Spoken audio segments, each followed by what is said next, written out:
Sir एक minute sir, ऐसा सोच है सबका कि आप 11 राज्य में अपने रणनीति से मुख्यमंत्री बना चुके हैं और बिहार में सभी नेता पर विश्वास नहीं है कि मतलब कहते हैं कुछ करते हैं कुछ, तो आप पर कैसे विश्वास करेंगे? हो सकता है सर आप सत्ता में आके आप भी इसी तरह कर दें। बिल्कुल ठीक बात है।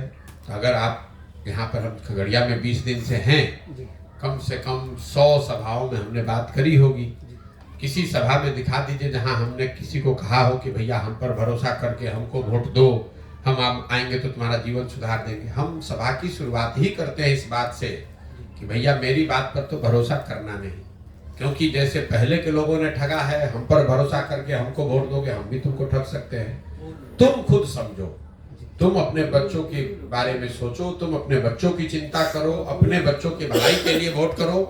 प्रशांत किशोर को जिताने के लिए, लालू जी को हराने के लिए, मोदी जी को प्रधानमंत्री बनाने के लिए, अपने जात का नेता जिताने के लिए, अपना हिंदू मुसलमान करने के लिए तो तुमने जीवन भर वोट दे दिया। पूरे अभियान में हम एक ही पंक्ति बता रहे हैं कि एक बार जीवन में अपने बच्चों के लिए वोट दे दो, देश के लिए नहीं, राज्य के लिए नहीं, जात के लिए नहीं, नेता के लिए नहीं, मोदी लालू नीतीश प्रशांत किशोर के लिए नहीं, वोट एक बार अपने बच्चों के लिए दो। क्योंकि कई लोग कहता है भैया आप तो बात कर रहे हैं कि देश के लिए वोट नहीं दे रहे, तो बहुत खराब बात है। बिल्कुल ठीक बात है, आपको कैमरे पर कह रहा हूं। जो लोग कहते हैं कि देश के लिए वोट दे रहे हैं, अगर आपका बच्चा अनपढ़ है, बेरोजगार है, तो देश कमजोर हो रहा है कि उससे मजबूत हो रहा है? अगर पूरा बिहार का बच्चा अनपढ़ और गरीब है, बेरोजगार है, तो उससे देश मजबूत हो रहा है कि देश कमजोर हो रहा है? देश में प्रति व्यक्ति आए हैं 1,35,000, बिहार में प्रति व्यक्ति आए हैं 34,000 रुपया। अगर बिहार में बच्चों की आमदनी बढ़ेगी, यहाँ रोजगार आएगा, तो उससे देश उससे मजबूत होगा। अगर पूरा बिहार का आदमी गरीब रह जाएगा तो उससे देश भी नीचे आएगा, क्योंकि पूरे देश की 10% आबादी बिहार की है। इसलिए हम कह रहे हैं, डंके की चोट पर कह रहे हैं कि बिहार के लोगों के लिए समय है जब देश, राज्य, विचारधारा, जाति, नेता सबको छोड़कर एक बार अपने बच्चों की चिंता कीजिए। देश आगे बढ़ रहा है। इसी देश में बुलेट ट्रेन 1 लाख करोड़ का बन रहा है, खगड़िया में पैसेंजर ट्रेन भी नहीं चल रहा है। इसी देश में बिलियंस ऑफ डॉलर्स का इन्वेस्टमेंट आ रहा है, फैक्ट्रियां लग रही हैं। खगड़िया में आज भी लोग, खगड़िया, बेगूसराय में, मधुबनी, सीतामढ़ी में आज भी लोग 1960-70 के ज़माने में जी रहे हैं। आज भी आपके हमारे बच्चों को मजदूरी करने के लिए कर्नाटक, बंगलोर, तमिलनाडु, गुजरात, महाराष्ट्र जाना पड़ रहा है। तो देश की तरक्की होगी, वो ठीक है, हो रही है, नहीं हो रही वो अलग विवाद है, लेकिन इस बात पर कोई विवाद नहीं है कि बिहार में कोई तरक्की नहीं हो रही है। और देश की तरक्की से बिहार और बिहार के लोगों का कोई फायदा नहीं है, चाहे वहाँ देश में कांग्रेस की सरकार रहे कि मोदी जी की सरकार रहे। बिहार के बच्चों के लिए पढ़ाई, रोजगार न पहले था न अब है। इसलिए आपको, हमको पहले अपने बच्चों की चिंता करनी है। जो व्यक्ति अपने बच्चों की चिंता नहीं कर सकता है, वो समाज, राज्य, देश की चिंता क्या करेगा? सर, जन स्वराज का जिला में जो संगठन आप कर रहे हैं, कब से कर रहे हैं, कब, माने कैसे? नहीं, जो मैंने आपको बताया, पदयात्रा के दौरान जो लोग मिलते हैं, जो इस विचारधारा को सुनकर, समझकर तय करते हैं कि भैया अब हम लोग को जन स्वराज से जुड़ना है, एक नया दल बनाने में कंधा लगाना है, ऐसे हजारों लोगों को एक साथ इकट्ठा करके पदयात्रा जब हम खत्म करेंगे तो वो संगठन बनाकर पब्लिकली जारी करेंगे। आप भी देख पाइएगा, जिले के स्तर पर 250 लोग, अनुमंडल के स्तर पर 50, प्रखंड के स्तर पर 200 और पंचायत के स्तर पर 50 लोगों की पहली कार्यवाहक समिति जारी की जाएगी।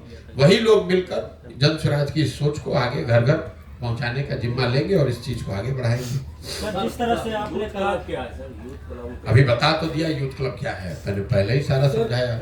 यूथ क्लब बिहार में 1 लाख बच्चों को जो अपने लिए सामाजिक, राजनीतिक पहचान बनाना चाहते हैं, आने वाले समय में राजनीति करना चाहते हैं, उनके लिए प्रशिक्षण, संसाधन की व्यवस्था है, ताकि वो लोग जिनके बाबूजी, जिनके घर वाले बड़े लोग नहीं है, राजनीति से जुड़े हुए लोग नहीं है, लेकिन ऐसे बच्चे जिनमें काबिलियत है, क्षमता है, ऐसे बच्चों को राजनीति में लाकर उनको प्रशिक्षित किया जाए और उनको ये अवसर दिया जाए कि कल होकर अगर उनमें क्षमता है तो आकर वो राजनीति कर सके। सर एक सवाल है सर कि जन स्वराज आने वाले समय में जो कह रहे हैं कि हम पंचायत में मुखिया हो या प्रमुख हो या विधायक के इलेक्शन लड़े, मैं उसको साथ दूंगा या मतलब उसको सहयोग करूंगा, क्या आने वाले समय में वैसे व्यक्ति को तो नहीं देगी जो जदयू में है या राजद में है या जो बीजेपी में, जो भ्रष्टाचार में? जन स्वराज का जो स्लोगन है वो है सही लोग। जी।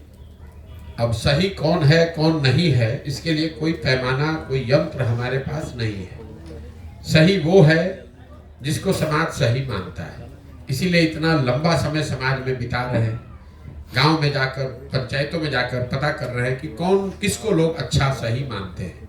वो मजबूत हो न हो, वो जदयू में हो, लेफ्ट में हो, आरजेडी में हो, भाजपा में हो, इससे मतलब नहीं है। राजनीति में है नहीं, इससे मतलब नहीं है। जिसको भी समाज अच्छा सही मानता है उस आदमी को जाकर ये हाथ जोड़ना, समझाना कि भाई आप आइए, खाली बैठकर घर में बात करने से नहीं होगा। अगर बिहार में आप सुधार करना चाहते हैं तो इसमें कंधा लगाइए, पैसे का, जाति का, व्यवस्था का चिंता छोड़ दीजिए, आप जुड़िए जनसुराज से, आपकी मदद की जाएगी। आप सब लोग मिलकर जुड़कर प्रयास करेंगे तो बिहार में बेहतर विकल्प बन सकता है। नहीं कीजिएगा तो जैसे चल रहा है वैसे चलता रहेगा। सर, जिस तरह से आपने कहा कि पिछले 30 वर्षों से लगातार 1200 ही परिवार के जो लोग नेता बने, MP MLA बने, क्या आगे आपका जो ये मुहिम है 1 लाख लोगों को जोड़ने का, उसको प्रशिक्षण दीजिए, क्या उसको मौका मिलेगा युवा वर्ग को? फिर वही बात है मेरे भाई, 1250 लोग सांसद विधायक की बात करें, उसके लिए जनसुराज एक नया दल, नया विकल्प बनाने का प्रक्रिया चल रही है। क्लब 1 लाख उन बच्चों को तैयार करने की बात है जो अभी राजनीति में सक्रिय नहीं है। ऐसे बच्चे जो 2 साल, 4 साल, 5 साल, 10 साल मेहनत करके सामाजिक राजनीतिक पहचान बनाएंगे। ऐसा तो है नहीं कि आप गांव में बैठे हैं, जनसुराज में आइएगा और कल विधायक बन जाइएगा। लेकिन आप गांव में हैं, आप शुरुआत करेंगे, वार्ड सदस्य बनिएगा, मुखिया बनिएगा, प्रमुख बनिएगा, 10 साल अपनी छवि बनाइएगा, लोग आपको जानेंगे, तो आपकी उस यात्रा में जनसुराज आपकी मदद करेगा, प्रशिक्षण के तौर पर और संसाधन व्यवस्था के तौर पर। लेकिन काम करने की जिम्मेवारी तो उस बच्चे की है जो इसको करना चाहता है। और आप पत्रकार बने हैं, एक दिन में तो पत्रकार नहीं बने हैं। आप डॉक्टर बनते हैं, एक दिन में डॉक्टर नहीं बनते हैं। 8 साल 10 साल पढ़ाई करते हैं तब डॉक्टर बनते हैं। तो अगर आप डॉक्टर, इंजीनियर, पत्रकार, वकील एक दिन में नहीं बन सकते हैं तो विधायक, सांसद एक दिन में कैसे बनिएगा? वो बनने के लिए भी आपको 8 साल 10 साल 15 साल मेहनत करनी पड़ेगी। हाँ, ये जरूर है कि जनसुराज से अगर आप जुड़कर ये कर रहे हैं तो आपको हाथ पकड़कर आगे बढ़ाने वाला, समझाने वाला, सिखाने वाला जनसुराज की ओर से कोई रहेगा। काम करना, प्रयास करना, सफलता मिलना न मिलना वो आपकी क्षमता और आपके कार्य पर आधारित है। बहुत बहुत धन्यवाद।